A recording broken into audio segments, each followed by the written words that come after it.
Hey, everybody. Before we begin the show, I wanted to give a shout out to our friends at PowerPool. PowerPool is a mining pool and is one of the most profitable for miners. So if you have one miner at home or a fleet of miners at scale, point your workers to PowerPool to enjoy the best payouts. PowerPool supports a number of algorithms, SHA-256 for Bitcoin, X11 for Dash, and others. And of course, we're focused and we care about the most, S-CRYPT for Litecoin, Dogecoin, and now Bell's Coin, merge mining. Pointing your workers to PowerPool is easy with its simple user interface, and the platform also has all the reporting available that your operation needs. Typically, PowerPool extends a low 1% pool fee. However, if you register with the 84 million link in the show notes, you will lock in a sub 1% pool fee, which is excellent. So start mining with the most profitable pool in 2024 and register for PowerPool with the link in the show notes. Cheers, happy mining.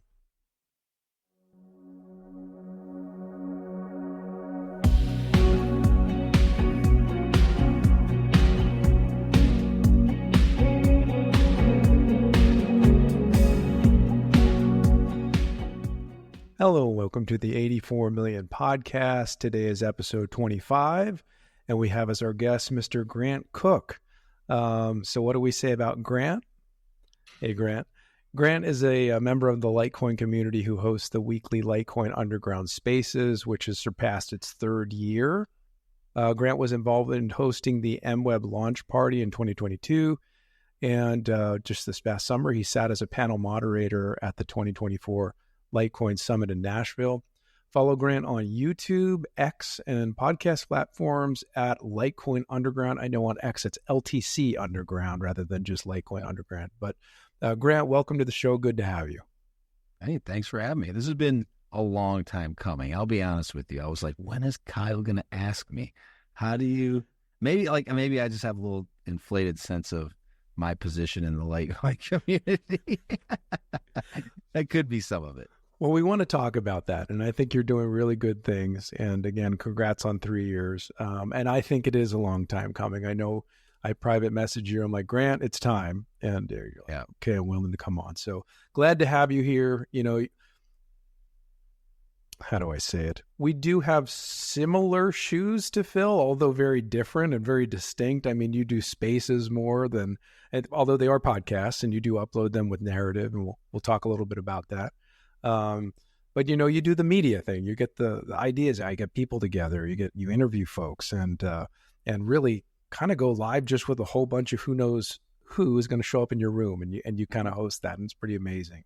So this is not that platform, but we'll go right into it. Before we look at what you're doing with Underground, typically I like to ask the guests, you know, what brought you to Litecoin to begin with? So can you just explain pre-Underground, early crypto Grant, why Litecoin? Early crypto Grant, yeah. Well, I wanted, before I jump into that, I do want to say you and I we occupy the same like space, but we do different things. And I think it's actually a nice marriage. I don't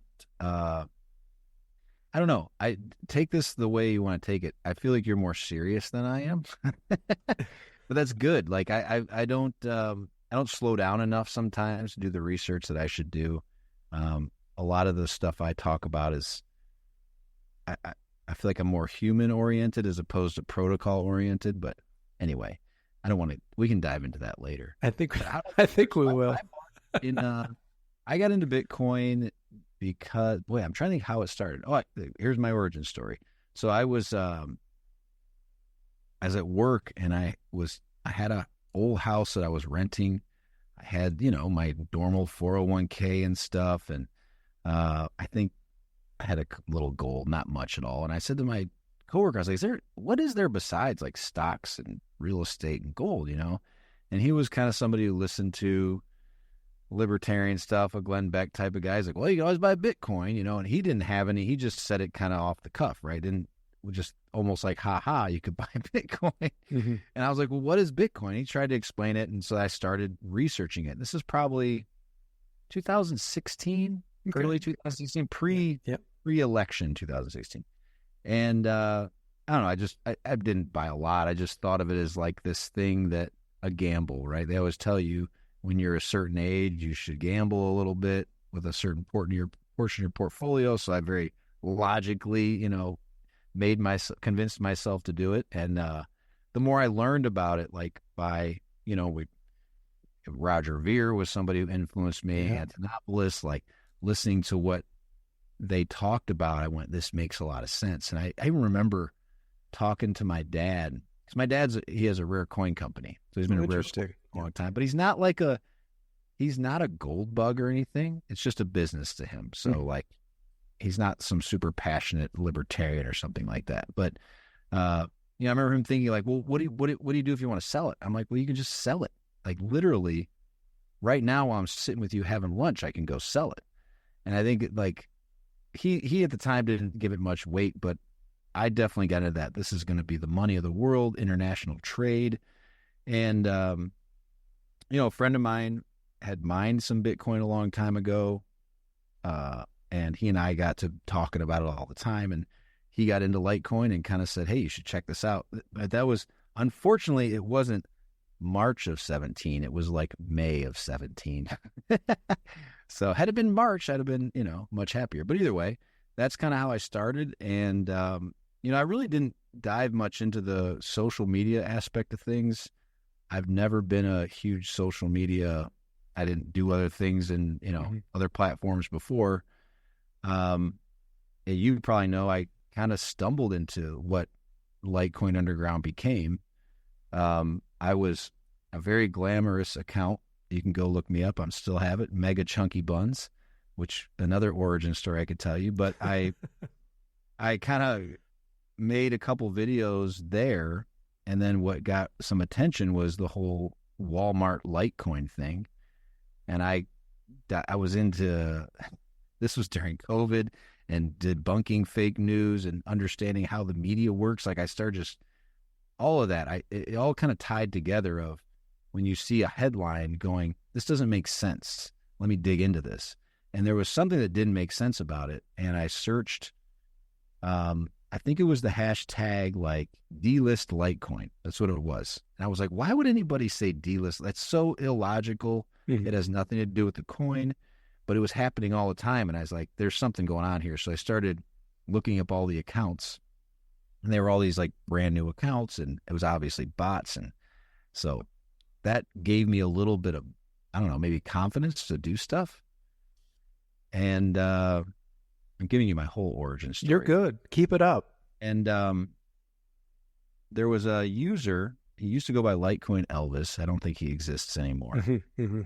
And he was posting about setting up a Lightning Network node for Litecoin.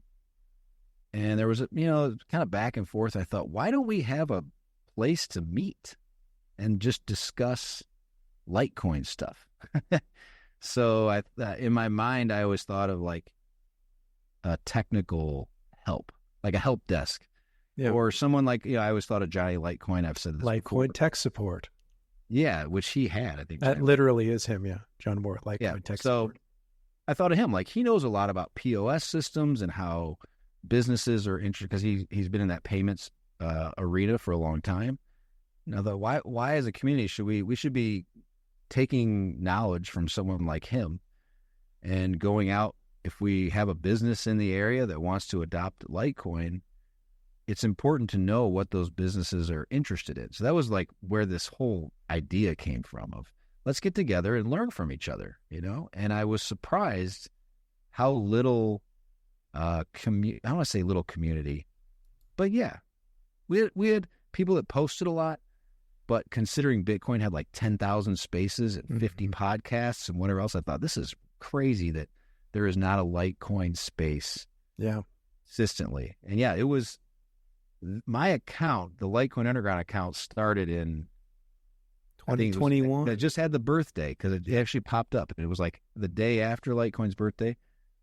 But my original spaces, I think, was in my old account for the first one. But okay, so that's kind of how I started this, and it wasn't it wasn't planned. And I think you had mentioned in the notes you were curious where Litecoin Underground came from. That's what made me launch the account, because I had the spaces and we were talking about Litecoin. Oh man, we had a few different ideas of like, let's name it this or name it that. Let's have a community. And I literally woke up and I was like envisioning that London Underground logo. And I was like, Litecoin Underground. It's perfect, right? Like it's just a perfect, it just fit, because it was kind of like, let's be this underground kind of unformed thing and go out and just take the world by storm type of thing. I don't know that we did that, but we're getting there. 3 years, we're on our upswing now. We've built the foundation. So, no, I think so. I think that's a good story. One about how you got into Litecoin, just your interest there. And then, yes, I was going to ask you kind of the early days of Underground. I remember your Mega Chunky Buns account. I don't know what it means. But it's still, funny. but it's still around. Playing Roblox, and I randomly picked a name. I thought it was funny. So we needed to add that to your bio, that you're also a dad, because you've mentioned that, and I think it's good. So am I. It's a good thing. We need to honor fathers in the space too. I think there are a lot of good dads in Litecoin. But I remember you posted the video. I want to say you were on your back porch. I know there was bricks behind you or something like that. I think you were on your back porch. You're like, I think we're going to call it Underground. And did you ever have like an official vote, or just like vibes from the folks? I mean, you mentioned you kind of had a mental vision or image, and people went along with it. But did you ever like field it, or was it just kind of something you wanted to do in terms of the name?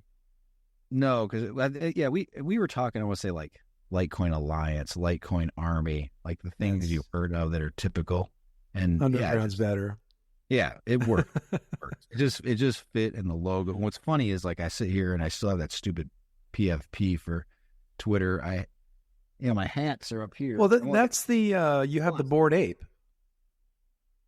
Yeah, I know, but it's not what it should be. Like, this is what I made in a hat. I just made that on a I have one of those. Canva or something like that, or whoever made the hat. Actually, I can tell you that. This custom ink, I just designed it on their website. Mm-hmm. I'm like, I just need to get it. I'm being lazy with it, but eventually I'll do it and have shirts again or something. I don't know. But. Yeah. No, it's good. I think it's important. I identify with you saying, like, there's so much out there for Bitcoin. What about Litecoin? And it's interesting because 84 million and Underground were actually around the same time. It was that post-COVID sort of returning to normalcy period. I think we had some kind of, let's just say, more bullish expectations or sentiment at the time. Like, things are kind of turning around. And I mean, some of that was disappointed over time. Granted, we're still here, and I think I want to talk about that too. But it was an interesting season, and I realized my account was October too. So it's interesting to see the paths we took, even though you have your own platform and the 84 million is 84 million. We didn't do the podcast at the time at all. That's just when the site was built and I started to do FAQs, and I just had this kind of channeling of ideas that just came out. It was like an inspiration, which sounds like kind of what happened with you. Kind of, you're just like, this needs to be done. No one's going to do it. I'm going to do it. And you did. It did surprise me. And I think I get that vibe a lot too from current Litecoiners, when they're just like, well, why isn't somebody doing this? Or why isn't somebody doing that? And it's a little bit of the foundation thing. And I think that's the like the yin and yang of the foundation. There's some powerful things about having a guiding light, somebody to go, this is our stamp of approval. Yeah. That makes the rest of us say, I have no reason to distrust these people. And they've been fantastic in that role. Mm-hmm. But it also makes people go, well, the foundation will just do it. I'm just going to sit back and let them do it. You know what I mean? But it's understandable. We live in an environment where, the world is built on these authorities that we just assume somebody else is going to do it. How often do you? I love when you see a post like, we need to do this. It's like, who is we? Who are you talking about? We? You need to get your act together. And that's that's just human nature. It's a lot easier to ask or complain than it is to actually do. Yeah. And so the launching the podcast was more, I did the spaces for maybe 6-8 weeks, something like that.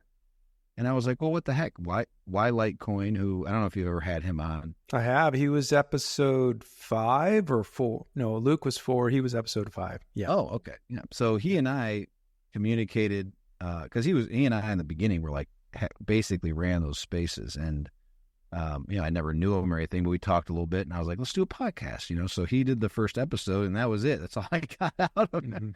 But, so I asked you to like, do a podcast too, to be fair. I remember after you started Spaces, I had asked you to do a podcast too. Oh, you did? I didn't know that. I did. Probably a few people did. I think we were just like, hey, we got Litecoin Spaces. And then you did start uploading them with extra narrative content and sort of some, but how can I describe it? Maybe like a what Bitcoin did sort of vibe. Because I think he does like the pre-show and then the show where he like tells you what's going to happen and then it happens and then it closes. Like you had your space, but you kind of gave a preliminary sort of talk before you went into the space on the podcast application. A little bit. So we did get a podcast. And I was, by the way, thank you. You were the first one published into podcast, but I remember asking like, Grant, you got to start a podcast. You're like, I just do Spaces. And that's no just do Spaces. I'm still not willing to do Spaces. Now, maybe that changes, but I think that's what you're doing and you do it well. So it's funny because it is a bit of a, I don't know. I always think of like Howard. I used to love Howard Stern. I don't love him that much anymore, but I used to listen to him all the time. And I would love to have that format. Like if I had no job, like a real life job, and I could just had infinite money and I could format a show to, have kind of a news section and bring in guests and do interviews of things that I'm interested in. But it requires a lot of work. It requires a lot of preparation. I mentioned I'm having somebody on tomorrow, like Martha Bueno. She's a libertarian. She's got a whole lot of things she's done. She's run for office. And if I didn't have a normal job and I could sit there and research and think about what am I going to talk about and craft an image and all this, I think that would be, it'd be great. It'd be fun, but it's a lot of work. I mean, the people that really, a guy like Peter McCormick, that stuff doesn't happen by accident. It's really difficult to, especially he goes solo. Like I have an animal on in the last 6 weeks, or just consistently somebody in those spaces to give me some feedback it's huge for me personally. Mm-hmm. I need somebody to like, this is all making sense to you, right? Like I throw all this shit out of my brain. It's like, I'm bouncing it off of you. Please acknowledge that this doesn't sound crazy. Mm-hmm. So having him on has been great. I think as we continue to do this, we've been doing Saturday morning live streams. I think if we stay consistent with that, like we have the podcast, the spaces, that we'll start to develop a good rapport and structure to the show. It's just kind of in its beginning stages. So that's been a lot of fun. I do like the live streams. I think they're probably the next step. Video is really where people are for the most part. But audio, I don't know. I listen to it. I listen to podcasts. I don't watch videos, but other people do. Yeah, that's interesting too. And like you publish on all platforms. So do we. And I kind of do both a little bit, but I understand the appeal of the visual. I think there's some interesting artifacts that can be picked up and ascertained that you're not going to get just in audio, but there's something satisfying about you're just like taking a long drive or you're, mowing the lawn or doing something normal and you're just like tuned in, and we're different. We're not 20, so we're a little older than maybe some other folks out there that are more just visual based for everything they do. I think it's video should be short form. Well, that's what it is basically now, literally shorts, right? So whether it's on Instagram or YouTube or whatever, like it's like, hey, I have a 4-second, attention span. What am I going to learn, And that's cool. But that's, again, you talked about time investment and I agree with you. And even with 84 million, the outset, because you've done, and I just want to just comment on this. Many of the listeners here already know Grant, know what he's doing, have tuned into spaces at least on occasion or regularly. But 3 years weekly on a Wednesday, that's a lot of episodes. On the outset, after we had our kind of standalone interview with David Burkett, and it kind of morphed into this setting, and we're grateful to do it, and I plan on continuing it. Like, I never committed to weekly because I know how much work it is. And I'm like, I want these to be evergreen, something you can tune into anytime and get value from it, and they hopefully will have them age well. And that was my goal, and God willing, I'm meeting that goal for everybody. But I'm on episode 25. You've had probably, 100 or more. I mean, I can do the math. If I did 150 with 3 years, or 52 weeks a year. I said I've missed a couple weeks, so I'm probably at like 150. But that's a lot. It's a lot of time. That's a lot. I'm just commending you, sir, for the amount of time you've given to the Litecoin community. I said to my daughter today, because I mentioned the sport of curling. I curl. I have a friend who got me into it, and this year I'm like, I don't even know that I'm wanting to. Like, I do at the end of the season every year, I go, man, that was a lot of fun. I should be doing that more. But then when the summer goes by and I go back into it, I'm like, I don't know. It's a whole night a week, and not sure if I want to do it. I'm already staying up late on Wednesday. So, like, am I going to get enough sleep?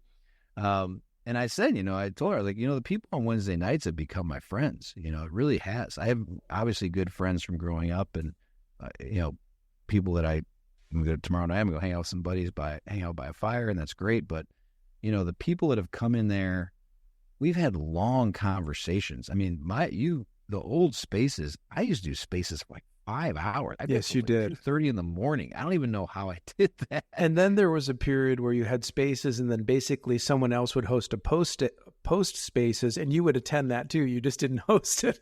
Yeah. Well, because hosting is a commitment, right? So if somebody else would do it, I'd be glad to jump, because it was like, let me jump in for a half hour, bring the crowd over. That was my idea. Bring the other Litecoiners who want to continue talking, West Coast people, and then I'll just leave, right? Mm-hmm. But yeah, so yeah, I mean, guys, gosh, there's so many of them that through the time. I mean, Baglamas and Latin Slovak and Animal and Indigo. I mean, I feel like I built so many. I had so many long conversations that I think are productive conversations. We talked about anything. It could be not just crypto. We would talk about the politics and people's, I don't know, some personal lives, not a ton of that, but, it just felt like very comfortable to say anything. And I mean, that's something that I've always been. I'm not afraid to speak my mind. I feel like for the most part, if I have an idea that that's going to come out of my mouth, it's not unfounded. I try to have thought these things through, and I might be wrong, and I'm willing to admit that. I won't admit it without a fight, but I will admit it if I'm wrong. So yeah, that's what the show is. And I sometimes wonder if I dominate the show too much. And that's where I like where Animal's a bit of a balance. It allows me to step back. And I think he has he's a little different than I am. His opinions don't always agree with mine. And that's been a big help. And I was looking for that long ago. I was looking for like a news person or somebody just to be that co-host, because I couldn't talk all the time, I mean, I can talk, but shit, that's a lot of talk. I think it's great you have Animal with you. And of course, I met you and I met Animal, kind of IRL back at the summit, which was great. We had a lot of fun there. Yeah, I think I commend you for the spaces. It's something that I've not done. I always kind of laugh and think it's a personality thing, that you're more attuned to kind of preside over the meeting, you know what I mean? But it's actually a meeting. Like, you're meeting in real life with people. You don't know who are going to come in the room. You don't know how many people are going to be in the room. Although I'm sure you've grown over time. But on the same token, and I wanted to talk about this, you've been doing this for 3 years. We've had a lot of euphoria and depression, maybe more depression than euphoria in our space. Mm-hmm. And what keeps you motivated when the air is sucked out of the room? A lot of it's obligation that I've committed to doing this. And I don't know, it's a good question, because there have been times I'm like, I probably should just stop, like, or just take a break. Mm-hmm. And I think I've taken, like, this summer, I took a couple weeks off. That's why I give a little bit of, like, when I go on vacation, but I didn't have times where I go on vacation. I'd be like, well, I'm just going to start it, do it for like 40 minutes, check in, just make an appearance type of thing.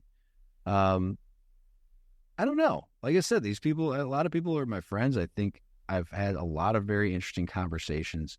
There's not a lot of outlets in your life to talk about taxation and how money printing is this horrible monster, right? And how governments have just are run amok. I mean, you can't have a logical conversation with most people. It becomes politicized. It becomes argumentative. And I think what I feel these spaces have been, and I would say the thing I'm most proud of, is that we can have conversations where people don't agree with each other, and it generally 99% of the time does not become combative. It's not meant that you dislike somebody or you're not going to come back to listen because somebody said something that offended you or something like that. That's not part of what we're trying to create. And I think that's, I'm hopeful the internet can change. I really believe that. I think that the biggest problem we have is we don't talk to each other. We don't try to understand each other. And like, more than anything, I think I tapped into this a few weeks ago. Whatever it is, the media or politics, whatever you want to call it, the big powers that be, keeping us all pitted against each other all the time has really been, it's like we all have PTSD, and we expect, like, it's amazing how often we're like, oh, you're voting for this guy, or you think this, or you like this, therefore everything about you is suspect, or you must be this horribly immoral person. Like, that's just not, it's not true. Most, goddamn, 99.99% of people are good people. They want a better world. They trust their neighbors. They go to work every day. They're trying to make an honest living. They're not trying to hurt other people. So to leap to that conclusion that just because you're voting for the other party or because you bought a coin I don't like, that somehow you're morally corrupt, is so bizarre. And if we can be willing to let other people voice their opinions and try to have constructive conversation without name calling and shutting people down, like, that's hopefully where the internet can end up. I don't know if human nature will allow it, but that's, I think, where I've morphed into. And what I'm most motivated by is that I can, represent that. Yeah, I think I do that. There are certainly times I look back and I was like, oh, I was kind of a jerk last night. I shouldn't have said this. I shouldn't have gone after this person. I don't do it often, but there are definitely times where I kind of regret the way I acted. And so, yeah, just to demonstrate how it is to have constructive conversations, because most people are not very versed in that. And it's hard. It's really difficult sometimes, like, to let people tell you, oh, hey, you're wrong. Okay. Just explain to me why I'm wrong. And then say, well, what about this and this? Oh, okay. They're answering my questions. Maybe, fair enough. I might be wrong. I might have had a bad opinion, or we might just disagree. God forbid we just disagree on something. That's okay. Like, right. Life goes on, So that to me, if I could, again, go into building a massive platform, it would be to spread the idea of having disagreements is fine. We're all good. Most people are good people. Just remove power from their hands. Right? Yeah. You believe, I mean, you get that. You're a very, what I like about you is you're so knowledgeable on you talk libertarianism, you start talking governments and history, and you're like rattling off shit. I'm like, this is great. I'm just gonna put this on a platter and let Kyle do his thing. Although, it's funny. I don't know if I do that here. I feel like in your room sometimes I do, but I don't know if that happens here. But the nice thing about here is I get to just ask and listen to you, and maybe people don't hear as much from me. But well, don't be so modest. It's good. It's okay to have an opinion, No, I do. It's just interesting when I'm asking of my guests, I get to hear more of them. I always say, I can be the idiot. You're the one that has to know what you're doing because you're the one talking most of the time. I'm the fool that gets to learn. But you've also expressed that too. Like, you're in a room with people who disagree with you in real time sometimes. Yeah. You're also in a room with a lot of people that do agree with you. But you get to learn through that kind of vulnerability. And it's kind of like, oh, shoot, whenever guest is coming into the room or whoever you might be dealing with with the space, it can challenge the person. I think some people might see you or me as some like, oh, it's some invincible platform and they've been doing it forever and it's so simple. And it's like, no, it actually can be quite taxing. It takes a lot of time. And, there's challenges with it, but there's also a benefit that we get to experience that we would never have if we were unwilling to do it. And you were willing to do it. I'm willing to do it. We're not going to be here forever, but we get to do it for now. But back to the rooms and back to your spaces. Do you prefer a full room or an empty room? And maybe what are the differences for you as a host or just experiencing in that those different environments? That's pretty good, because I sometimes look down, because a lot of times I'm just talking. I'll just be chatting with someone and I'm not even looking at the phone. I'll be walking around the room if I'm just kind of brainstorming. I'm having like a good conversation, and I'll look down and I'll be like, oh, there's like 80 people in here. Okay. Now all of a sudden I feel like there's some pressure.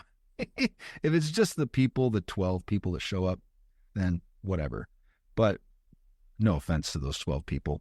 I'm not putting on a show for you, but I think, okay, I got to be on my game, right? I don't know why, even though most of those people can be bots or whatever, but the full rooms, I find myself the biggest rooms I get into are when I choose to go into a different like spaces and try to speak on behalf of be the Litecoin representative. That I do truly get like a little bit, all right, my heart's racing, and I try to just same thing, almost close my eyes in the sense that I'm going to put the phone away from me and just start talking as if nobody else is there as I'm ranting.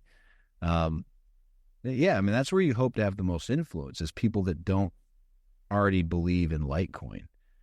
And that's kind of what, the Spaces has morphed into. It's a bit of a place to check in for current Litecoiners and maybe renew their faith.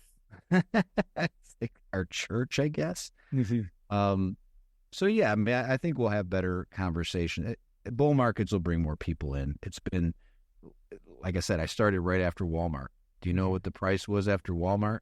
I actually forgot about everybody knows about the Walmart, because the ones that want to go around and FUD and troll, they'll still bring up Walmart, just like Charlie selling or whatever. So that's unfortunately something to be used against the project.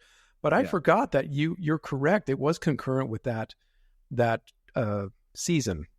Yes, and I forgot about that. 225. Walmart shot up to like 2.25, and then came back to 180. So since then, it's been just this for 3 years. I'm like overseeing, and I'm going, maybe I'm cursed. Maybe if I stop doing this, things will reverse.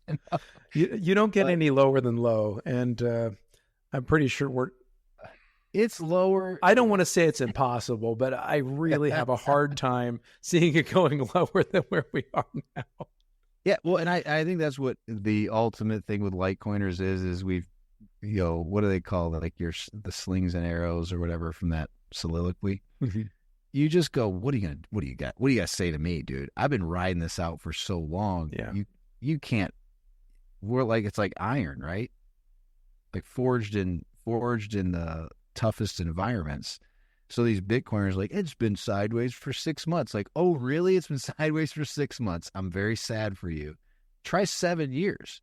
See how many of those Bitcoiners are this devout after 7 years. Right. And that's where, like you said, that you've reached a foundation of people that are here and they get it. They understand that there's no failure here. Like, if Bitcoin is successful, then there's no way Litecoin can't be successful. Yep. And I don't look at it I try not to talk about the investment side of things, because I think it's a crazy environment, but just keep that in mind. There is still the risk asset thing. I still think there's a part of that, but for the most part, if you're looking in the crypto space and saying, what's something that's going to be around in 10 years? If Bitcoin's around, Litecoin's going to be around. Do I agree with you? Here. It's just reality. And the fact that Litecoin is growing is what is so, man, that is, to me, the thing that I don't know that Litecoiners recognize in my mind, to me, is the luckiest thing. It is luck. There are a number of coins that could have been chosen by the general public to start using. It could have been Dogecoin, it could have been Bitcoin Cash, it could have been Nano, it could have been Monero. You know what they're gravitating towards is Litecoin. And that network effect does have some real value. I just was at a gas station today, and I went in and they had a little sticker, Bitcoin sold here, bought and sold here. Yep. And I looked up the ATM, and they have 4 assets you can buy and sell: Bitcoin, Litecoin, Bitcoin Cash, and Ethereum, right?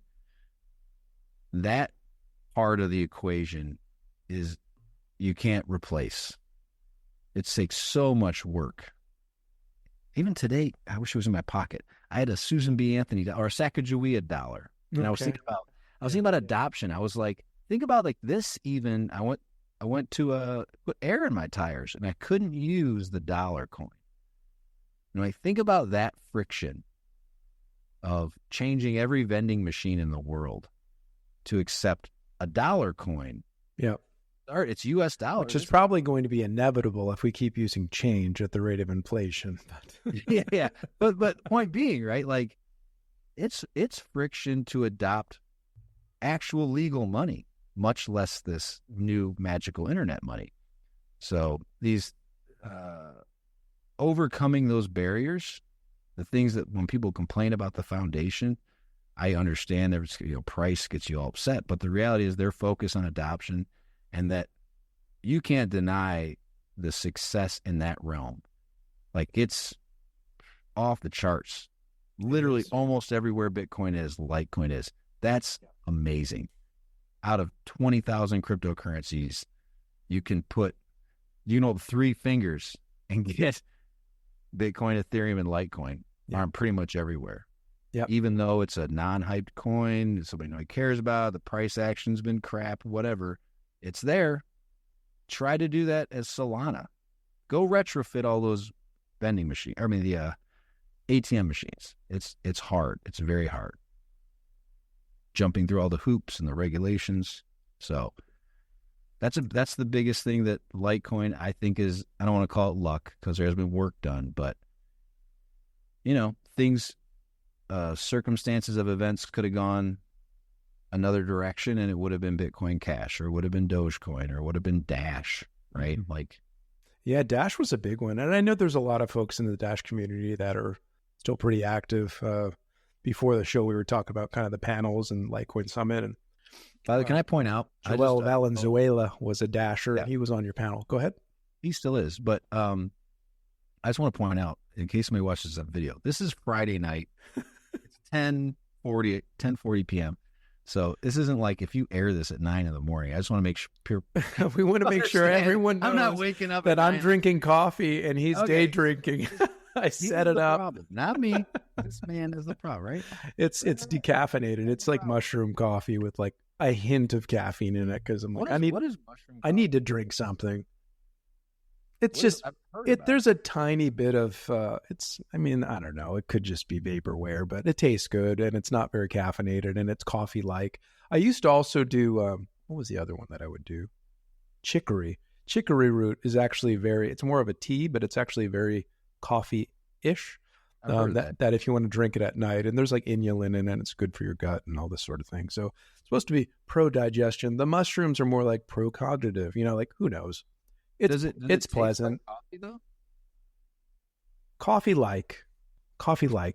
Coffee adjacent. Yeah, it's coffee adjacent. And I'll drink coffee black. Not so much this. I mean, I could. It's not like it's gross, but I tend to, like, if you throw cream in it, like tastes like a latte or something. So this is like, I feel like an old man. Mm-hmm. Freeze-dried coffee. Have you ever had freeze-dried coffee? I haven't. Although it's traditionally, like my parents and things, and old school, you would keep your beans in the freezer or some cold environment. I don't believe we need to do that anymore. But no, I've not heard of it. Oh, this is like a World War II thing. Okay, like, this is like your grandparents MRE stuff. Okay, like Nescafe. Like, you basically have crystals. You boil just like tea almost. You make the water hot. You drop it in. So I do that if, for whatever reason, I didn't brew a pot in the morning, or I don't want 2 cups, I'll do it. It doesn't taste great, but it definitely has a unique taste to it. But as far as decaf goes, it's not a bad solution, because you don't want to have to brew a pot. It's 4 p.m, and you're like, I kind of hankering for some coffee, and it keeps forever. So you buy 1 jar, you can have for like 6 years. No one's, it tastes the same. It's what they sent out with the troops in World War II. It became popular, just like coffee, or just like Coca-Cola and Twinkies or whatever, Yeah. Yeah. Fair enough. Interesting history there. I just know the Americans historically drank coffee because we were too poor for tea, but now coffee's getting more expensive. And, I guess we flip. Nobody's drinking tea anymore. Well, unless you're going and getting like boba or something. And that's like, I don't know, $9 a cup or something now. Something crazy. But I digress. What is your favorite space if you can reflect on one? Was there a specific, or maybe two? What's like your highlight 150 space? of them. You should have prepped me for this one. Yeah, I know. This is tough. kind of Well, I remember MWEB. Was that a space or was that something else? I remember the MWEB launch or the activation in May of, what was it, 2022? Okay, so that that wasn't a space. I mean, that was dude. I felt like that. I was blown away that they asked me to do that. Yeah, that was cool. At that point, I think I'd been doing it for like 7 months or something. But Jay came in all the time. Jay Milla. Yep. Charlie had been in, and I mean everybody from the foundation had been in at some point. And they were like, "Hey, do you want to host this?" And I was like, "You gotta be kidding me!" Like I couldn't. My buddy, like I said, who introduced me to Litecoin, I was like, "Dude, I'm gonna be hosting this MWEB thing." He's like, "Are you serious?" I'm like, and like even being on stage at the summit still is kind of mind blowing to me, right? But that should tell you, if you're interested in creating something, it's a small environment. You will be welcomed in, and we will promote each other very much so. And so that would probably be the biggest one. I feel like I messed up, and I don't know if you guys know this. Notoriously, in my mind, I played music during it at the end. So it got banned off YouTube for a while. Oh, wow. The foundation, we did that on a Thursday night, and the foundation was all like, we want to release this. And it was Friday afternoon. I couldn't get the video up because I had to go through the permissions or whatever. Oh, wow. I had to wait. But I think that was a good thing. I'm going to give you a positive twist because you shouldn't release. Well, I remember watching it. So it ended up being out because I wasn't there in attendance live because I had another commitment. But go ahead. Do not announce important things on a Friday afternoon. Anybody in any world, if you're trying to get attention, don't announce them Friday morning, Friday evening, Saturday. Wait till Monday or Tuesday to make your announcements. All right? Crickets. Which we did with the ETF on a Tuesday. It was beautiful. We didn't do it on Sunday on the birthday. No, we definitely didn't. The dumbest thing you could do. Yeah, we definitely did. Whoever's listening to this, don't announce things on a Sunday. Nobody cares. Nobody's listening. Fair enough. And here. So that wasn't a space, but maybe it tops your experience of hosting a digital event. We had some great space. Back in the day, we used to have great spaces. There's a guy who used to come in tux. Yep. An Australian guy. I used to have hilarious conversations with him. He would be, he was like, he's the, I don't know, epitome of a Monero guy, maybe. I don't know. Some of these guys that came in early, they might have been into some illegal stuff. I don't know. But I'm not worried about it. They were entertaining. Tux entertained the heck out of me. I think he told us a story about kangaroos at one point. That was a pretty entertaining one. How, like, you got to be genuinely concerned if you come across a kangaroo. Like, it's the size of a man. Like, think about that. I'm worried about squirrels or raccoons in my yard. Can you imagine a kangaroo? We have wild hogs in Texas, but they're still not the size. Yeah, they're still not the size of a man. At least the normal ones. Yeah. We had good ones with, like, Paul Storts. Those are some good spaces. He's super talkative, which can be good. We've certainly had ones that we've gotten fired up at each other with. It's, I welcome people to come in and mix it up. I really do. I want other people to create the entertainment sometimes. Because I think that's what I'm trying to do. I want it to be entertaining. I want it to be interesting. I don't just want to talk. I don't just want to talk about Litecoin. Frankly. So that's an interesting point. And I think you actually, and you are very Litecoin centric. It is Litecoin Underground. But I remember you added the D to the kind of at the tail, how appropriate. Yep. The D at the end of the, I'll call it your brand. And, you were very Doge centric for a little while. And you've always talked about the multi-chain future. And I remember just me as a Litecoiner. When you did that, I was like, oh man, Grant, we might lose him. You know, he's going to Doge or whatever. Like, this is just human being to human being, just two guys here. And I remember that. I was like concerned, but I think clearly you're still a Litecoiner. You've always been a Litecoiner, but I have to express there was like, oh my goodness. And that shows maybe I've got a little maximalism in me or something. But it was an interesting thing to behold, because you were the only Litecoin thing at the time. And I'm like, man, if we're the only Litecoin platform, we need to be just Litecoin only, you know? So I remember going through that with Spaces, but I think it's great. You're very open to having basically anybody in the rooms. And I think it's good. Do you think that had an impact? Probably to your advantage. Well, no, what I mean by that is like, I feel like the Litecoin community has evolved, and in a number of ways. One of them is that, and which I hope we can really get to, is we need to let go of this Bitcoin bullshit. I'll be honest with you. So, but let me get this one of the ways. I was at that Spaces, by the way. Go ahead. That Spaces, it's all my space. Well, there was one where you said cut the cord Bitcoin. It was the title, and I'm like, oh god, okay. I got to show up to this one. And then I did, and then I said he didn't talk enough about the topic. I know. I come up with the topic. I talked for 5 minutes. It was such a great topic. I'm like, Grant, I want you to specifically unpack this. Oh, but you've been doing. Hang on, you've been doing it over the course of time. So go ahead and do it now. I mean, but what I hope I've influenced people, because this is free market money. It's a free market. That is what we are embracing. If we get caught up in our own egos, you become what we see in Bitcoin today, where they're like, Max Kaiser, we should ban other coins. Like, that is insane. If you have any faith, if you truly believe that your coin is worth a shit, then it should stand against every other. You shouldn't have to worry about it. And if your coin loses, that's actually good. That means that people are choosing something else. That's all you can hope for. If you're a freedom maximalist, a libertarian, a believer in free markets, you should believe that people choosing to do what they want to do is a good thing. So, like stable coins right now, there's people going, I don't like this. Why are stable coins so popular? It's like, they're very popular. Because that's what people want to do. What is wrong with that? There's nothing wrong with people engaging how they want to engage. And eventually, again, I believe those people will become Litecoiners. And I also believe we should be listening to the market, that what Bitcoin failed to do, and I've really felt this way, realizing what went on in those block size wars.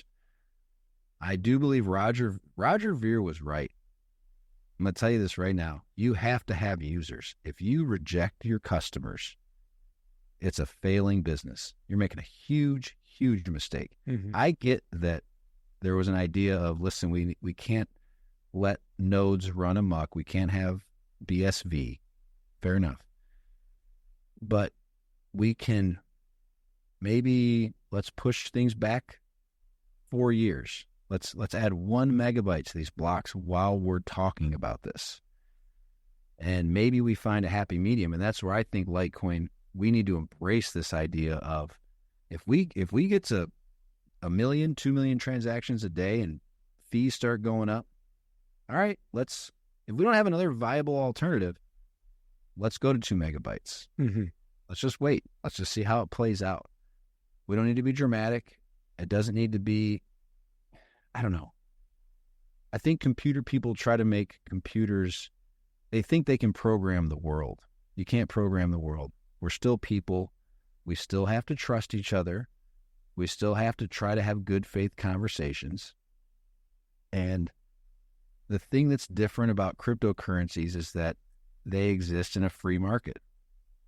And if you make a decision to change let's say we decided, no, we're going to have a tail emission, right? Certain people are going to leave.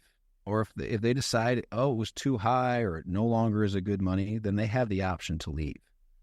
That's the difference about cryptocurrencies. It's a free market. People can choose what they want to engage with. So let's let the experiments play out.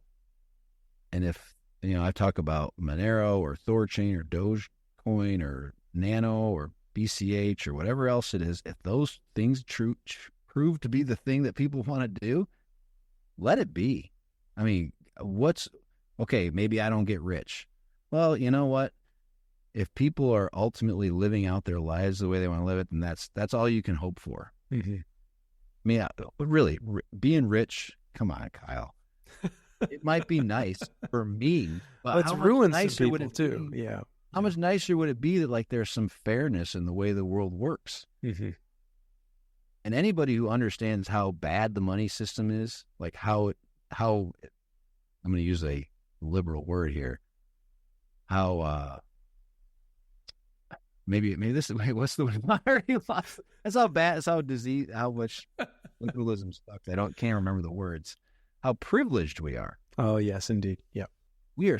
I mean, the United States, living in the United States, using the United States dollar and earning it as your native currency is like, we're at the country club of living. Mm-hmm.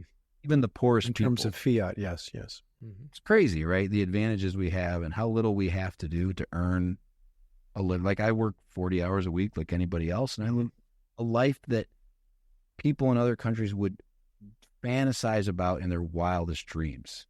I have a house, I have a car, I feel safe and secure, I have cable and electric and heat and all, plumbing. Like I don't even think about it. So yeah, if I don't get wildly rich, but people around the world can actually use a money that's fair and they can opt in and out as they choose, that's a far better future. Because I'm not going to be a billionaire. I'm not going to be Elon Musk, and I don't want to be Elon Musk. Yeah, fair enough on that. Fair enough on that. I'm happy sitting out by my fire tonight mm-hmm. and drinking a couple beers and talking to Kyle. I'm good. I agree with what you're saying. Where were we? Well, and why are we talking? Let's go. What? See you later. Oh. Peace. Signing off. We settled.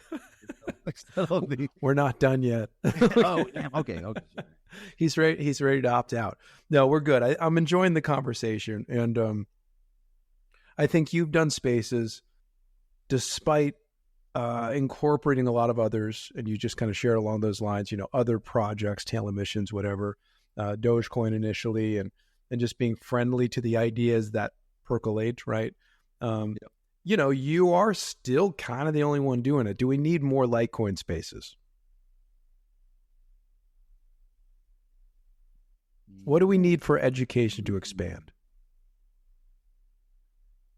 I think, okay, if you're going to get more Litecoin spaces, right now you probably will get bullish spaces. I mean, Twitter's filled with bullish stuff, right? So I think that would it probably would fill in like a void that exists. I think Why Litecoin would be a perfect guy to do that. Actually, I believe I don't know if I think it is a space. It's YouTube and Spaces, and he started this week with Master. So that's exactly that.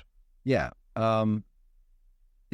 Like running the actual spaces sometimes is a bit of a trick. Like I think that's something that I do. I'm going to pat myself on the back. Just managing the people coming in and out, cutting someone off when they need to cut off, understanding when to stop, and but those two would be great doing that. But yeah, you meant I think outreach. I think you mentioned that in the notes. Well, broadening who you're talking to. Yeah, that's what we need. And I think I wish again I had all the time in the world, because I think we should be engaging various communities, but not in a, hey, I'm here to just talk about Litecoin. I'm doing a sales pitch. Buy Litecoin, buy Litecoin, buy Litecoin. It's more just becoming a part of those communities that will understand the value proposition that cryptocurrency in general provides, and understand that if you're in the crypto world and you understand crypto, you're going to get why Litecoin is valuable.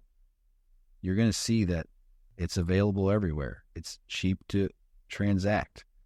It's easy to use. Like, what else am I looking for? Flat out. What else are you looking for in a money? I don't need bells and whistles. I think it's funny in crypto is there seems to be more hype around what can be than what actually is. I feel like by Kamala. What? Yeah. What's her thing? What can be unburdened by what has been. Yeah. So they want to go, oh man, this coin is going to be used. It's awesome. It does this and that. It's like, well, Litecoin's used right now. Like it's currently being used. There's the sales pitches for the future as opposed to like, hey, what about like right now? Like Bell's coin right now. I know they're big. I know they're merge mined. And nothing wrong with Bell's coin. But the whole thing is like, imagine what we're going to do in the future. We're going to do this, this, and this. But what about what Litecoin's already done and is continuing to do every single day?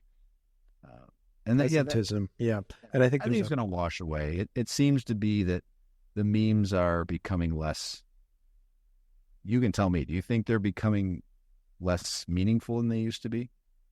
I never really followed them. To be fair, in fact, I used to have, just for personal holdings or whatever, I used to want everything under the sun and whatever was new. That was kind of like the early days, and I've trimmed them down so much over the years. Like I really only care about proof of work and like it's on my hand. I even announced, like I made a tweet the other week, like I don't even have Bitcoin anymore really. Then I forgot I technically have a little ballet like Milli Bitcoin or something, but like I've actually detethered from Bitcoin, and I'm not saying other people need to do that. I'm just saying I've become less and less interested in everything else, even Bitcoin,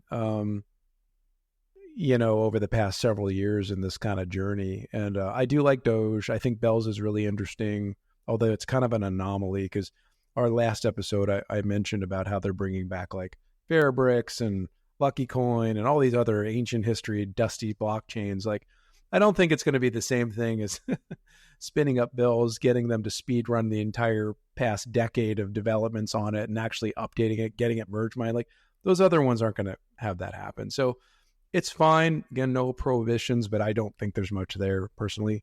Maybe I'm wrong. But I never really followed like, Pepe Coin or any of them really. I mean, Doge was the OG. Everybody knows that. And of course, back in the day I had it, and I've been in and out of it many times over the past few years. I still like it. And I've actually come a lot more around to accepting it, that it is non-arbitrary despite being absolutely inflationary, right? There's a portion of the Litecoin community that has a lot of like, they got a beef with Doge. Well, I think the tail emission thing is very interesting. After the 84 millionth you know what I mean, though? Like Litoshi is mined, we can still get Doge, and to a degree Bells too now. But do you know what I mean? Like on Reddit, there's a lot of almost like they believe Doge is the reason that Litecoin hasn't pumped or something like that. Have you heard this? There's so many theories. I know it's tough. I mean, beyond my pay grade. I can't speak to that. I think Doge is fine. Like you, they do coexist natively through SCRYPT, right? Doge merged to Litecoin. Litecoin didn't merge to Doge. And I think it's important. I mean, market cap, or however those things are determined, and obviously the Elon situation, and is it being used as money? It doesn't look like it. I mean, if you look at BitPay or whatever, it doesn't look like it. But people use it. There's a lot of like peripheral, ordinal stuff, with the Dogeanols and things. So they have a vibrant community, and I think that's important. And I do like the idea that we have a television, and I do believe that Bitcoin, in order to survive, needs to adopt something similar, but we'll see if that happens. They'll probably be forced to in some period of time. But I'm cool with memes. I was never chasing memes. If anything, I'm super late to memes. But after Doge kind of showed itself in the world in terms of number go up, I'll admit it, I was kind of like, wow, I never, ever, ever, ever expected that. And so I'm like, wow, maybe I was wrong about Doge. Or maybe it was just, chosen and pumped and by big people, and that's probably part of the truth too. But I don't think it's going away. I like it. It's proof of work. It's very similar to Litecoin, so I think they work together nicely. I'm surprised at the staying power so far of Doge. I thought that it would fade a bit. Mm-hmm. Like Shiba Inu is another one. Like, where? Yeah, those I don't really. And you could have made a lot if you're talking about just jumping on something and make that. I actually am like, yeah, don't. Friends would ask me, and I don't give financial advice. This show's not about that, but we have friends and we talk candidly to one another. I'm like, I'm not interested, and other friends bought it. Like, oh, whatever. They made money on it, and I'm like, I don't think it's going to go anywhere. I was clearly wrong because it did very well, and you could have thrown however much you wanted and saw it multiply. I wasn't a part of it, so. Right. There's a lot of memes out there. I think they're kind of a dime. They're a dime a dozen. Doge is the OG kind of king, and now with Bells and its story, I think is especially fascinating. And I like that they're script. I do like that they are now merge mined together. I think there's a lot of synergy between the communities. I know there's been some criticism about that, but so far I think it's a good thing. So. More will be revealed, but I like that we get all three with SCRYPT. It benefits the SCRYPT miners. They're going to be more profitable. It's going to incentivize people to, mine more for us and strengthen our protocols. So, yeah, I think the thing that I would tell people who are like, I guess angry at Doge, or like what I see is like, oh, their miners are mining Doge and they're selling Litecoin to stack Doge. That's not there's the reversal. That's not a Dogecoin problem. That's not a Dogecoin's fault, right? This is where, again, the market comes into play. Like, you can't dictate to people how they should treat your money. Like, that's up to them. They can do what they want to do. And if they don't see Litecoin as valuable or having a compelling reason to hold and buy Litecoin, that's a flaw either in Litecoin or in us as a community. We're not communicating that effectively. Because there's thousands. I always bring up Vertcoin because Vertcoin to me is such a great example of here's a proof of work coin, 84 million max cap that is meaningless. It's worth zero. Mm-hmm. In fact, somebody cloned the 84 million account and made an 84 million Vertcoin account that's literally a clone of the 84 million account, which is interesting. So this represents to you scarcity is meaningless. It doesn't mean what you think it means. Just because something is scarce doesn't make it valuable. What makes it valuable is us. Mm-hmm. People make things valuable. Yep. So if you want Dogecoiners to help you with Litecoin, they're already helping by making mining more profitable. Get them to understand that Litecoin benefits them more than Bitcoin. Stop talking about Bitcoin if you're a Dogecoiner. Stop talking about Litecoin's going to go to number 2. You know what? I hate to say it.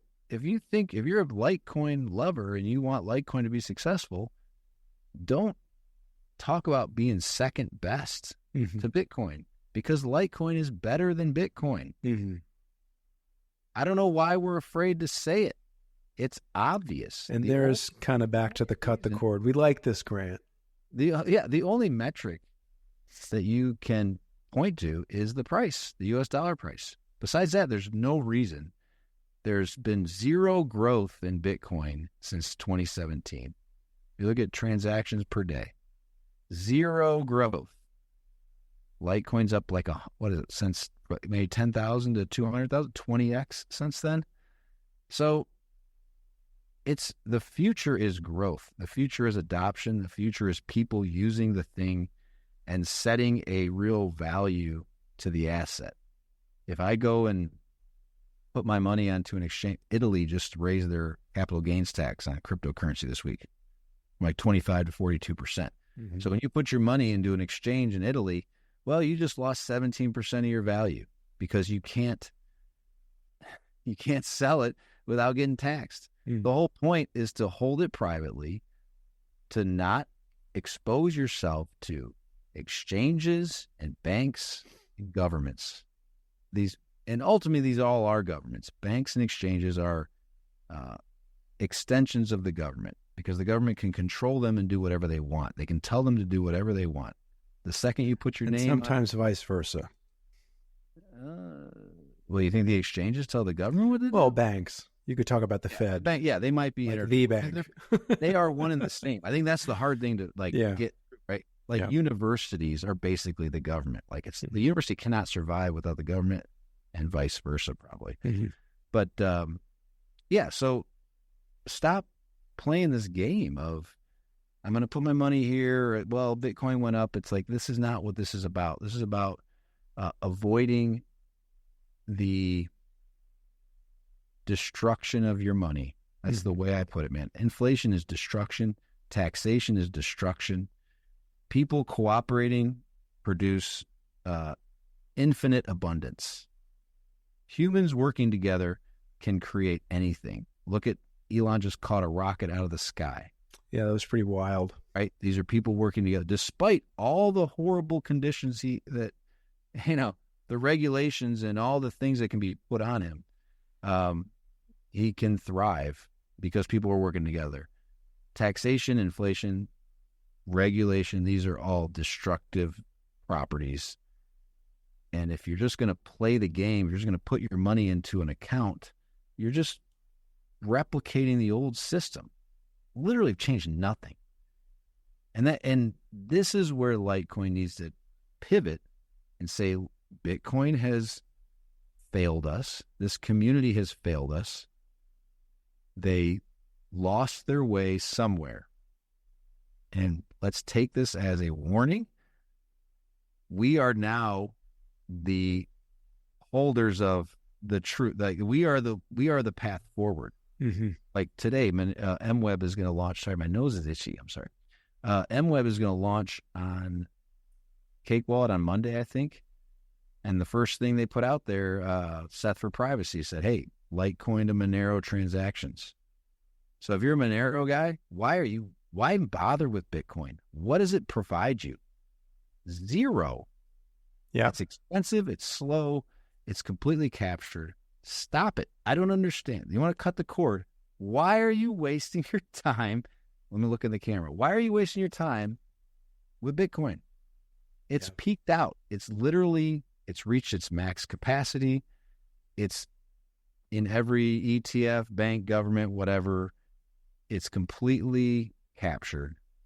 There's nowhere else for it to go except for continued compliance. Mm-hmm. All right. You got cut the cord grant. Is that what you wanted, you said? I think we just got some. That was pretty good. I've been waiting a long time for this, but no, that was a good statement. And I've said it to others and even folks in the foundation that like Litecoiners need to show their teeth like way more. And I think we're going to naturally start to do that. And I mean, we're prevailing and killing it on like every metric, right? Except for the NGU. Yep. But I think that will, if we want to talk to the bulls in the room, I think that will change too. But the point is everything else is already there. So no, I think that's important. I like what you said. I'm glad that you said it. I think even me, I've created different designs, and there was one that I made, which was like a revolutionary sort of theme, the Ben Franklin meme. And it was initially like, proof of work, like Bitcoin, Litecoin, and Doge, which is like kind of the Nakamoto standard idea, which was Indigo and myself and some others. And I'm like, that's natural. It makes sense. But it's just like, that's a nice ideal, but I don't see, at least with maximalism, I don't actually see them joining to Litecoin or let's say the tail of Doge. Like, it's not really an appropriate meme. I like it, but it's not actually very true. And that I'm just realizing, right? You look almost like SHA-256 and Bitcoin is the Old Testament. I like S-CRYPT better. It's definitely better for miners. And if you want to home mine, you could do it. You can't do it with SHA anymore. But the concept of this is the foundation, the beginning. And the other one's the extension and fulfillment. I mean, that's a good, I've not thought of it in that kind of lens, but I sort of like it. Yeah. Like the genesis, right? Mm-hmm. Bitcoin is the genesis. Like it's the foundation of all things. Yeah. Obviously we wouldn't have Litecoin without Bitcoin, obviously. And that at some point in time, it's like there's better things mm-hmm. in the future. Mm-hmm. And maybe not even, and I think it's silly to identify the protocol as like it has some kind of personality because it's just a computer program. Mm-hmm. But I think it's the community. It's the vision, I guess, the best way to put it, of where Bitcoin has gotten captured. It's so plainly obvious that they, even today, they don't even go, you know what, let's just double the block size. Yeah. I think Litecoiners would be more willing to do that. I talked with Clemens about that and the whole Pepsi situation. And I think these are going to be serious discussions. We already have a lot of scaling with MWEB and just the way our blocks are set up. But I think we would be more nimble to adopt something like that in the future. Yeah.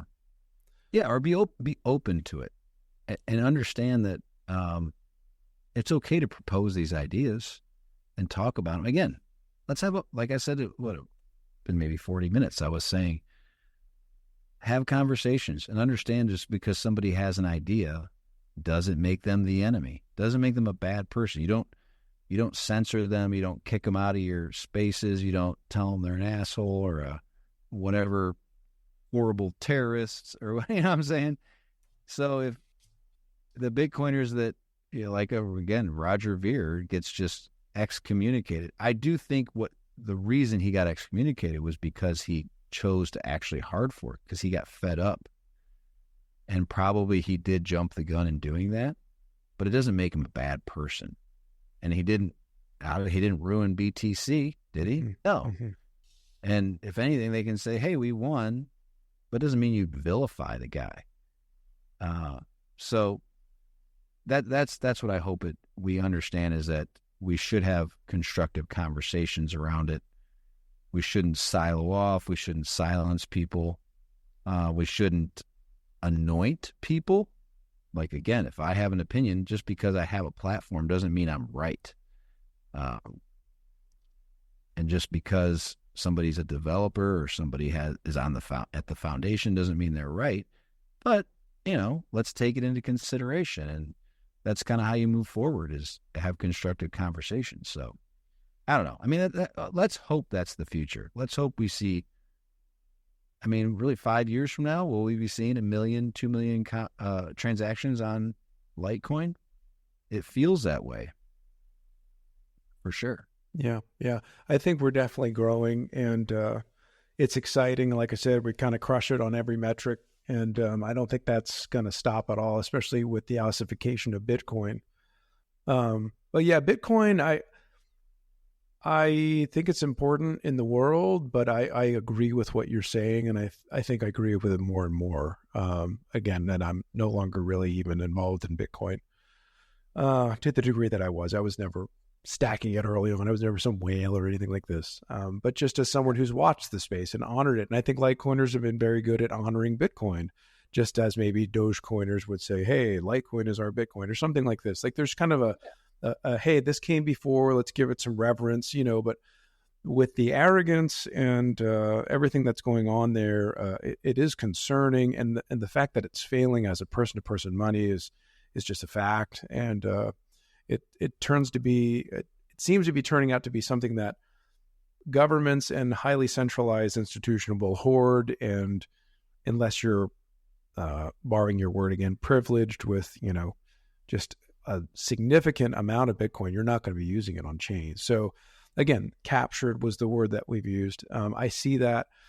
On the other side, I do think when you do fight for Bitcoin, you are also fighting for the other proof of work blockchains. And that's where some maximalists get that and others don't. Now, they might omit and be silent on the other proof of work chains, but some of them are wise enough to not malign them. Some of them are foolish enough to malign them. And then my question is like, okay, so if you're going to malign Litecoin or whatever, do you realize you're maligning your own project? Like, you can't do it.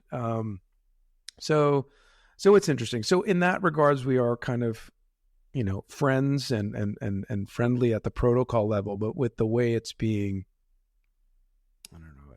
the way developments are and the way that things are evolving, I'm liking Litecoin a lot more. And doesn't mean Bitcoin's not important, but I like it. Fire I just spit at Bitcoin.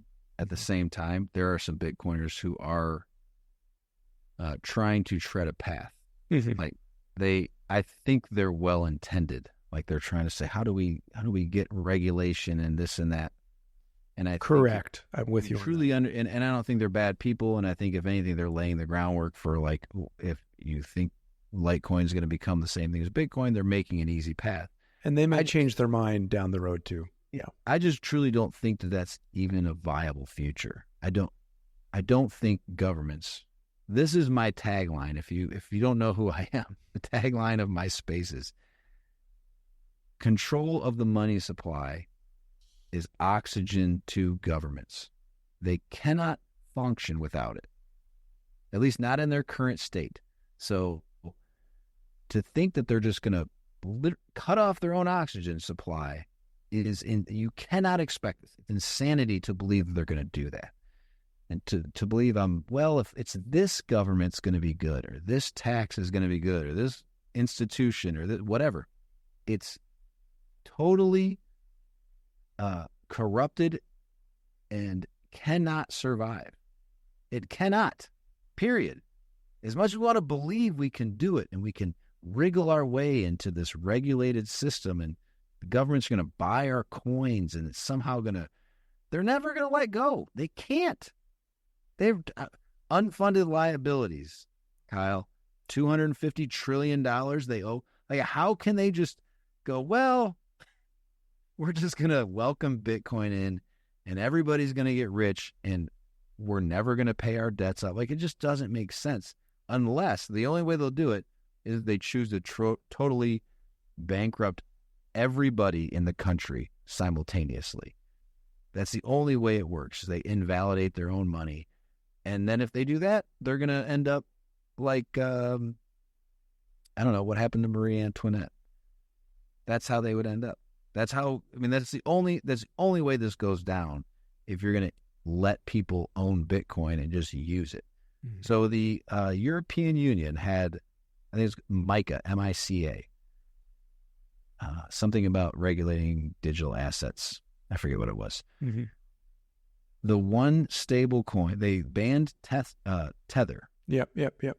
And the reason they banned Tether is because it was actually used in exchanges. They said they will allow stable coins to exist if they are used in like less than $200 million in transactions a day or something like that. Some weird arbitrary number. Right. Governments do arbitrary. Because they know that if you use these things, you undermine everything they do. You've actually dodged the government. If you use Litecoin peer-to-peer, you've completely dodged their system. You're untrackable. They can't stop you. You're untaxable. And they lose power all over the place. So they're not going to let this happen. So stop expecting it. Mm-hmm. And that's the Bitcoin game plan is we're just going to, nation state adoption? What? You really think these people give a fuck about you? And your stupid coin? Oh, boy. Visually what I do at 11:22 at night on a Wednesday. This is me yelling into my phone normally without the face. Well, you make a good point. We'll leave your words stand as is. Let's transition. All right. Most of the I do. Most of the kind of the Q&A rapid fires, I think we already covered, so I'm going to totally scratch them.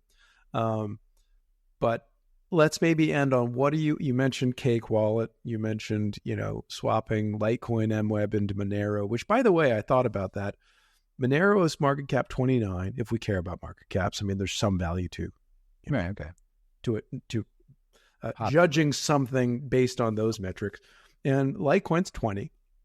So I've always said that, and I know this doesn't mean the amount pegged in, but Litecoin is the number one privacy coin in terms of liquidity and availability, and like nobody even knows about it, which is wild. And maybe that's the best way to do it, by the way. But that's clearly exciting you. What are you excited about in Litecoin, or what would you like the community to focus on, or where would you like to see things going in the, next 6 months to a year, whatever? I want to think about this one. I'm excited about continued growth that's organic. That's not generated by some kind of meme or a pump or whatever. When we had the Bit Refill guy on, I think I still have it right here. bit refill. I haven't erased it. Yep. When he was on a few weeks ago, and to see that Litecoin's growing in every part of the world, and what I love about him is that he's a Bitcoiner, and he's like sitting there going, I don't know why. Like, he can't explain. He understands stable coins. He understands Bitcoin. He understands Polygon and Ethereum growing. He's literally dumbfounded. Why is Litecoin growing? And that to me is so powerful. Yeah, because there are people around the world. Because it shows it's not some organized plan that's just happening.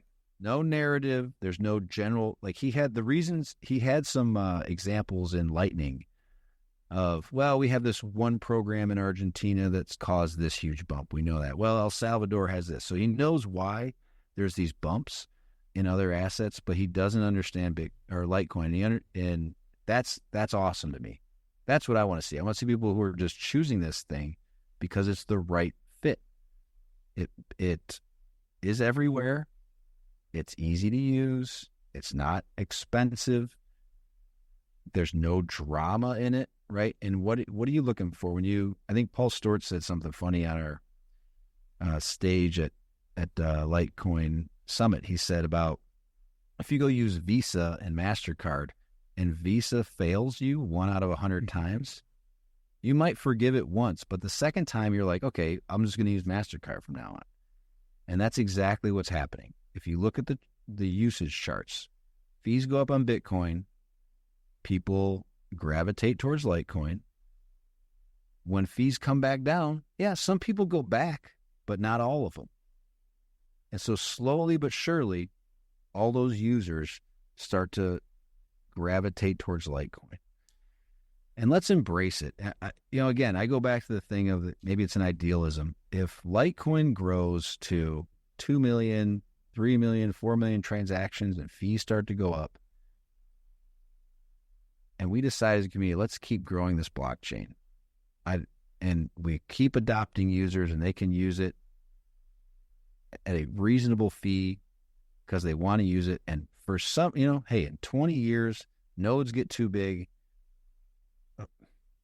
I don't know if that's a problem. I would rather have that be the problem we have to deal with than we just have no users. Like, let's solve a problem. Let's solve the problem that people around the world are subject not only to their own country's horrible destruction of their own money, but by proxy, the U.S. dollar is doing the same thing to them. Like, it's like a multiplier, right? It's an exponential destruction of their own money. Mm-hmm. And we can help some people solve that. I think the net good is much bigger than anything we could hope to enrich ourselves with or whatever, right? Again, maybe I'm saying that from a privileged space. I do. I'm fortunate enough to have a job, and I'm not a rich guy, but I have enough that I'm very happy with what I have, and I'm always capable. I'm a person that can go out and make my own way. I have opportunities abundantly. I live in a place that we're blessed, a blessed person. If I think you're more religious than I am. I'm blessed. So why am I worried about my own? Like, I can go make my own way. Let's try to make something that works well for everybody and makes a better system. Mm-hmm. So that's what I hope. I hope that people can use it and realize that it has value to them. Here. Good. You made me think of something, so I'm going to tag on to my question rather than land the plane. And is it weird when I sip beer and the beer's right in my face? No, it looks completely normal and natural. And by the way, I hope you're enjoying it. IPA Pilsner, what's in the glass? So I had, I actually work at my company, a small company I work for. It's in Holland, Michigan, and I will plug them. They have 2 beers. This one, New Holland. Okay. There's a Midwest, Mad Hatter it's called. And they have one called Tangerine Space Dream. You ever come across it? It's a great beer. So there's my There plug. you go. It sounds like local, yet they distribute. Yeah, I think they just distribute regionally, though. I don't know. Regionally, yeah. Or anything. Very good. To my question. What did I prompt you to say? To my question. once upon a time, and I mention this because I went through the realization, and it doesn't mean I'm never going to own Bitcoin again. Okay. I'll get to my question or my statement, then my question. I think there was a period of time where you wanted to run into all of these other altcoins to get ratios, to ultimately sell them, to buy back Bitcoin. You wanted something else to ultimately get Bitcoin. I can tell you that today I want Litecoin because it is Litecoin. And I think more people will come to that kind of idea. And maybe that old model is dying of I need X, Y, or Z to get more BTC. Speaking of miners, in the S-CRYPT algorithm, now we pushed Bitcoin aside. I would think it would make sense to sell the Doge and hold the Litecoin, the limited asset. That could be a shift, because we've seen that, these numbers coming out recently and I don't know how they're getting these metrics, to be honest. Obviously, any new supply of Litecoin has to come from miners, right? Mm-hmm. There's no other way to get it.